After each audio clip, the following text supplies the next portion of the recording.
Hello friends, welcome to Samayal Delight. இன்னைக்கு நம்ம Samayal Delight சேனல்ல egg roll எப்படி செய்யறதுன்னு பார்க்க போறோம். வீடியோக்குள்ள போறதுக்கு முன்னால நீங்க இன்னும் Samayal Delight சேனலை subscribe பண்ணலனா மறக்காம subscribe பண்ணுங்க. அப்படியே பக்கத்துல இருக்க bell ஐகானையும் click பண்ணுங்க. First egg roll பண்றதுக்காக சப்பாத்தி மாவு எப்படி ரெடி பண்றதுன்னு பார்த்தறலாம். 1 கப் அளவுக்கு கோதுமை மாவு ஒரு பாத்திரத்துல சேர்த்துக்கோங்க. இது கூடவே 4 ஸ்பூன் அளவுக்கு மைதா மாவு, மாவுக்கு தேவையான அளவு உப்பும் சேர்த்துக்கோங்க. கையை வச்சு நல்லா மிக்ஸ் பண்ணி விடுங்க. இதுக்கு அப்புறம் கொஞ்சம் கொஞ்சமா தண்ணி சேர்த்துட்டு மாவை பிசைய ஆரம்பிங்க.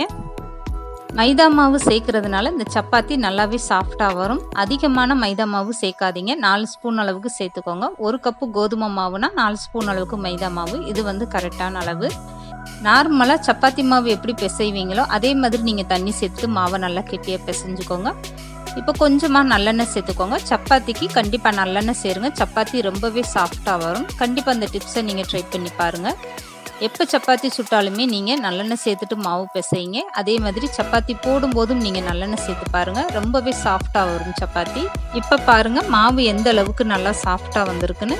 இந்த சப்பாத்தி மாவை உடனே நீங்கள் சப்பாத்தி போடலாம். 5 நிமிஷம் 10 நிமிஷம்னு ஊற வைக்கவே வேண்டாம். அந்த அளவுக்கு நல்லா சாஃப்டாக இருக்கும் சப்பாத்தி. இதுக்கப்புறம் சப்பாத்தி கட்டையில் போட்டுட்டு மாவை நல்லா பிசைஞ்சு கொடுத்துருங்க. இப்போ நார்மலாக நீங்கள் வீட்டில் எப்படி சப்பாத்தி போடுவீங்களோ அந்த அளவுக்கு சின்ன சின்ன உருண்டைகளாக உருட்டி எடுத்துக்கோங்க. கையில் வச்சுட்டு விரிசல் எதுவுமே விழுகாமல் நல்லா அந்த மாவை உருட்டி எடுத்துக்கோங்க. இப்போ சப்பாத்தி மாவும் ரொம்பவே சூப்பராக ரெடி ஆயிடுச்சு பாருங்கள். இந்த அளவுக்கு நார்மலான உருண்டையாக உருட்டி எடுத்துக்கோங்க. இதுக்கப்புறம் சப்பாத்தியை தேய்ச்சி எடுத்துக்கிறலாம். சப்பாத்தி கட்டையில் ஒரு உருண்டையை வச்சுட்டு நல்லா இந்த மாதிரி தேய்ச்சி கொடுத்துருங்க. அப்போ விரிசல் எதுவுமே இருந்தாலும் அது சரியாயிரும். சப்பாத்தி தேய்க்கும் போதும் ஒரே ரவுண்டாக பார்க்குறதுக்கும் ரொம்பவே அழகாக இருக்கும். இப்போ சப்பாத்தி கட்டையில் லேசாக மாவு தூவிட்டு நார்மலாக எப்படி நீங்கள் சப்பாத்தி தேய்ப்பீங்களோ அதே மாதிரி தேய்ச்சிக்கோங்க. சப்பாத்தி ரொம்பவும் கனமாக இருக்கக்கூடாது. நல்லா லேசாகவே தேய்ச்சி எடுத்துக்கோங்க. இந்த சப்பாத்தி ரோலுக்காக நீங்கள் தனியாக மாவு பிசைஞ்செல்லாம் கஷ்டப்பட வேணாம். வீட்டில் மீதம் இருந்த சப்பாத்தி இருந்தால் நீங்கள் இந்த மாதிரி சப்பாத்தி ரோலை ட்ரை பண்ணி பாருங்கள். ரொம்பவே சூப்பராக இருக்கும். இப்போ சப்பாத்தியை நல்லா தேய்ச்சாச்சு பாருங்கள். நான் கையில் எடுத்து காட்டுறேன் எந்த அளவுக்கு லேசாக இருக்குன்னு. இந்த அளவுக்கு எல்லா சப்பாத்தியும் தேய்ச்சி எடுத்து ரெடி பண்ணி வச்சுக்கோங்க. இதுக்கப்புறம் சப்பாத்தி எப்படி போடுறதுன்னு பார்க்கலாம். இப்போ சப்பாத்திகள் நல்லா சூடானதும் ஒவ்வொரு சப்பாத்தியாக போட்டு எடுத்துக்கோங்க. சப்பாத்தி மாவில் ஏற்கனவே எண்ணெய் விட்டுருக்கறனால நீங்கள் சப்பாத்தியில் தேவைப்பட்டால் மட்டுமே எண்ணெய் விட்டுக்கோங்க. எண்ணெய் எதுவுமே சேர்க்காம போட்டிங்கன்னா நல்லா சாஃப்டாக ரொம்பவே சூப்பராக இருக்கும் சப்பாத்தி. இப்போ பாருங்கள் சப்பாத்தி ரொம்பவே சூப்பராக ரெடி ஆயிடுச்சு. இதுக்கப்புறமா ஒரு பாத்திரத்தில் 5 முட்டை சேர்த்துக்கோங்க. நீங்கள் ஒவ்வொரு சப்பாத்திக்கும் முட்டை சேர்த்து கலந்து போடுறதுக்கு கஷ்டமாக இருக்கும். அதனால் மொத்தம் அந்த மாதிரி நீங்கள் 5லேருந்து 10 முட்டை வரைக்கும் நீங்கள் சேர்த்து அடித்து வச்சுக்கிட்டிங்கன்னா ஒவ்வொரு சப்பாத்தி போடும்போது ஈஸியாக இருக்கும். 5 முட்டை எடுத்துகிட்டு இந்த முட்டைக்கு தேவையான அளவு உப்பு சேர்த்துட்டு நல்லா கலந்து கொடுத்துருங்க. இப்போ சப்பாத்திகள் நல்லா சூடானதும் லைட்டாக எண்ணெய் விட்டுக்கோங்க. எண்ணெய் விட்டதுமே கலந்து வச்சுருக்க முட்டையை எடுத்துகிட்டு ஒரு சப்பாத்தி அகலத்துக்கு ஊற்றிக்கோங்க. ஸ்டவ்வை குறைச்சே வச்சுக்கோங்க.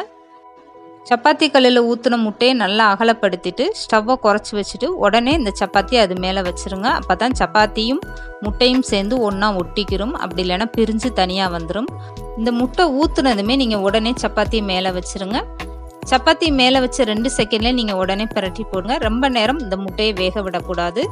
இப்போ பாருங்கள் எக் ரோல் ரொம்பவே சூப்பராக ரெடி ஆயிடுச்சு. இதுக்கப்புறம் ஒரு பாத்திரத்தில் 1 ஸ்பூன் அளவுக்கு எண்ணெய் சேர்த்துட்டு 2 பெரிய வெங்காயம் நீளமாக அந்த மாதிரி கட் பண்ணி எடுத்துக்கோங்க. வெங்காயம் ரொம்ப நேரமாக வதங்கக்கூடாது. ஸ்டவ்வை குறைச்சி வச்சுட்டே லேசாக அந்த மாதிரி வதக்கி விடுங்க. இதுக்கப்புறம் இந்த வெங்காயத்துக்கு தேவையான அளவு உப்பு சேர்த்துக்கோங்க. உப்பு சேர்த்ததுமே குடமிளகாய் எடுத்துக்கோங்க. 2 கலரில் நான் குடமிளகாய் சேர்த்துருக்கேன். நீங்கள் குடமிளகாய் இருந்தால் சேர்த்துக்கோங்க. அப்படி இல்லைன்னா கேரட்டு முட்டைக்கோஸ் சேர்த்துக்கோங்க. இப்போ குடமிளகாய் சேர்த்து வதக்கி விட்டதுமே கொஞ்சமாக கோஸ் சேர்த்துக்கோங்க. இந்த முட்டைக்கோஸ் சேர்த்ததுமே நீங்கள் ஸ்டவ்வை ஆஃப் பண்ணிடுங்க. இந்த பாத்திரத்தோடைய சூட்லேயே முட்டைக்கோஸ் ஓரளவுக்கு வெந்துடும். இப்போ பாருங்கள் எக் ரோலுக்கான ஸ்டஃபிங் ரெடி ஆயிடுச்சு. இப்போ இந்த எக் ரோல் எப்படி ரோல் பண்ணுறதுன்னு பார்க்கலாம். செஞ்சு வச்சுருக்க எக் ரோல்லேருந்து ஒன்று எடுத்து வச்சுக்கோங்க. சுற்றி எக்ஸ்ட்ரா இருக்க அந்த எக்கை நீங்கள் பிச்சு விட்டுக்கிறதா பிச்சு விட்டுக்கிறலாம். இல்லை ஒரே சைஸாக அப்படியே இருக்கட்டும்னு நினச்சிங்கன்னா நீங்கள் அப்படியே வச்சுக்கோங்க. இப்போ இந்த முட்டை இருக்க பகுதியில் 2 ஸ்பூன் அளவுக்கு மயோனஸ் சேர்த்துக்கோங்க. இந்த மயோனஸ் ரொம்பவே ஈஸியாக வீட்டில் செய்யலாம். இதுக்கப்புறமா மேலே கொஞ்சமாக டொமேட்டோ சாஸ் சேர்த்துக்கோங்க. 2 ஸ்பூன் அளவுக்கு டொமேட்டோ சாஸ் சேர்த்துட்டு நல்லா பரப்பி விட்டுருங்க.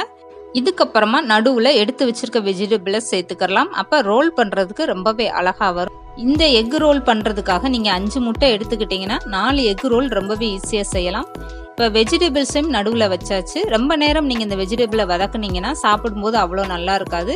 இப்போ இந்த வெஜிடபிள் மேலே கொஞ்சமாக நீங்கள் மிளகுத்தூள் தூவிக்கோங்க. அப்போ சாப்பிட்றதுக்கு ரொம்பவே டேஸ்ட்டாக இருக்கும். இப்போ பாருங்கள், ரொம்பவே சூப்பராக எக் ரோல் ரெடி ஆயிடுச்சு. இந்த சைடு ஒரு மடி மடிச்சுட்டு இந்த சைடு நீங்கள் அப்படியே ஒரு மடி மடிச்சிட்டிங்கன்னா போதும். எக் ரோல் ரொம்பவே அருமையாக ரெடி ஆயிடுச்சு. இந்த எக் ரோல் காலையில் நீங்கள் 2 சாப்பிட்டீங்கனாலே போதும். சாப்பிட்ட திருப்தி அப்படியே இருக்கும். இப்போ பாருங்க, ரொம்பவே அருமையாக எக் ரோல் எப்படி செய்யறதுன்னா இன்னைக்கு நம்ம வீடியோவில் பார்த்துருக்கோம். கண்டிப்பாக இந்த எக் ரோலை நீங்களும் உங்கள் வீட்டில் ட்ரை பண்ணி பாருங்க. இந்த வீடியோ பிடிச்சிருந்தா லைக் பண்ணுங்க, ஷேர் பண்ணுங்க, மறக்காம சமையல் டிலைட் சேனலை சப்ஸ்கிரைப் பண்ணுங்க.